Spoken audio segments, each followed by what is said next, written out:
Tiba di rumah duka, isak tangis keluarga sambut jenazah Brigadir Polisi Anumerta Faisal Helut.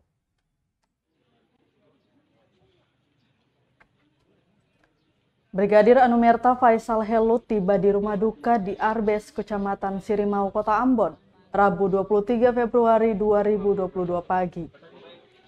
Berdasarkan pantauan tribunambon.com, ratusan pelayat memadati rumah duka menyambut jenazah prajurit yang gugur saat mengamankan bentrok di Pulau Haruku itu.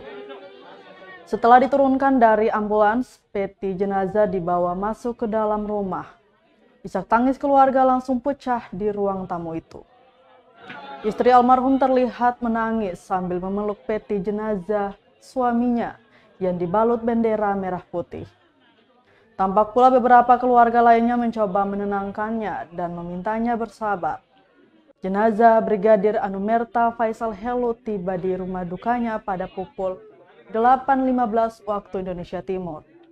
Tangisan keluarga langsung pecah setelah jenazah dikeluarkan dari dalam mobil untuk diantarkan ke dalam rumah. Setelah tiba di dalam rumah, istri dan keluarga korban langsung memeluk peti jenazah Brigadir Polisi Anumerta Faisal Helut yang dibalut bendera merah putih. Brigadir Anumerta Faisal Helut meninggal di Rumah Sakit Polri Jakarta Selasa 22 Februari 2022 kemarin.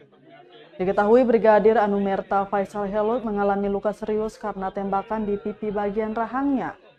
Anggota Polri yang bertugas di Polsek Pulau Haruku itu diketahui jadi korban penembakan oleh orang yang tak dikenal saat bentrok terjadi pada 26 Januari 2022 lalu.